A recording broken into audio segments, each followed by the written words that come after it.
Alors, on va parler pour finir des pays du tiers-monde. Parce que, alors là, le système dont je viens de vous parler, il est merveilleux parce que, bon, c'est très bien d'endetter une belle sœur dans une petite ville, c'est très bien d'endetter une grosse entreprise dans une capitale, mais le top du top, c'est d'endetter tout un pays d'un coup. Et là, il y a des spécialistes de ça, il y a le Fonds monétaire international, il y a la Banque mondiale, il y a l'OMC, qui ont des individus, des équipes particulières qui vont dans les pays pauvres, en général où on peut trouver des ressources qui sont utiles aux pays riches, des ressources minières, des ressources géologiques, des ressources énergétiques, du pétrole, etc. Et on dit aux dirigeants de ces pays, est-ce que vous savez que vous êtes assis sur des montagnes de profits? Mais comment vous allez faire pour les tirer du sol, pour les extraire? Vous n'avez pas d'usine, vous n'avez pas de route, vous n'avez pas d'ouvriers, vous n'avez pas de savoir-faire, vous ne savez rien. Et pourtant, Dieu sait que vous pourriez vous enrichir, et enrichir votre population. Ben non, on ne peut rien faire, on n'a rien, on n'a rien. Bon. Ben écoutez, nous, on est le FMI, on est la Banque mondiale, on peut vous prêter des milliards de dollars. Et avec vos milliards de dollars qu'on va vous prêter, vous allez pouvoir exploiter vos ressources, et nous rembourser haut la main sans problème.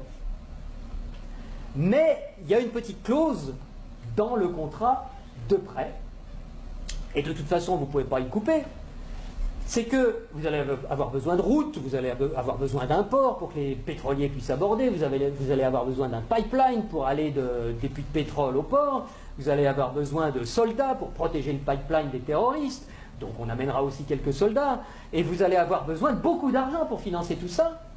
Et à qui vous allez acheter tout ça? Où sont vos entreprises? Mais on vous a dit, on n'a pas d'entreprise. Ah bon? Ben écoutez, c'est pas grave, nous on en a.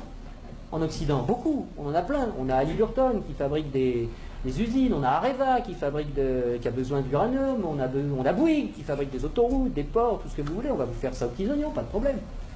Et c'est comme ça que ça marche. On vous prête 15 milliards, sous réserve que vous fassiez travailler nos entreprises, et de toute façon, vous ne pouvez pas faire autrement. Donc, regardez bien ce que ça fait au point de vue monétaire. Il y a 15 milliards qui sont créés ex nihilo par le Fonds monétaire international et la Banque mondiale. Le Fonds monétaire international, c'est un organisme qui récupère quelques dépôts de la plupart des pays de la planète, qui servent de garantie pour faire des crédits, des prêts aux pays sous-développés. Donc, il y a 15 milliards qui partent de la Banque mondiale et qui vont sur les comptes du pays sous-développé. Et aussitôt, ces 15 milliards-là qui sont dans le pays pauvre, ils retournent dans le pays riche pour aller payer des entreprises occidentales qui vont dans le pays pauvre faire du boulot, construire des trucs. Du point de vue du pays riche, quand vous allez vendre des produits et des services dans un pays pauvre à l'étranger, pour vous, c'est quoi? C'est des exportations ou des importations? Des exportations. Voilà. Je vais aller exporter une usine, Areva, moi français. J'exporte une usine, j'exporte du travail, j'exporte des chars, j'exporte des fusils, j'exporte des outils, de l'outillage.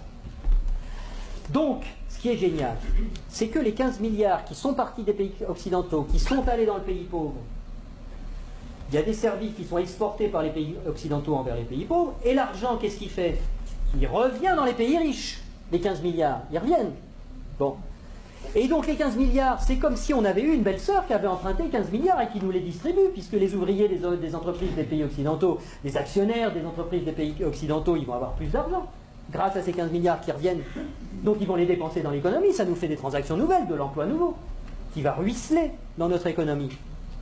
Mais c'est pas tout à fait comme si c'était des belles sœurs qui les avaient empruntées, parce que les belles sœurs, il aurait fallu qu'elles rendent les intérêts, et donc qu'elles reprennent leur argent et qu'elles en reprennent le double, et que nous, on ait des nouveaux emprunteurs qui arrivent pour payer les intérêts des nouvelles belles sœurs. Là, non. C'est qui la belle sœur qui paye les intérêts? C'est les pauvres. C'est les pays sous-développés. Et donc, on a été leur construire des trucs qui vont nous permettre d'exploiter leur richesse. On a eu de la monnaie en plus qu'on a créée nous-mêmes en la faisant passer par les pays pauvres, mais qui revient chez nous net d'intérêts.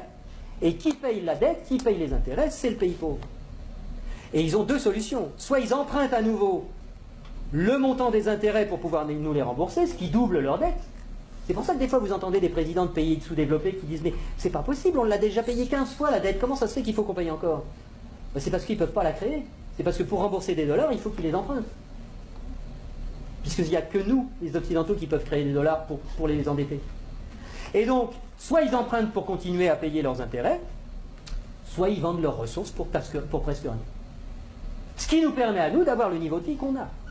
Et d'avoir les ressources des pays sous-développés, qu'on a bien choisis parce qu'ils étaient riches en ressources dont on a besoin, et d'avoir le niveau de vie qu'on a, et d'avoir de l'essence pas chère, et d'avoir des iPhones pas chers, etc. C'est grâce à ça.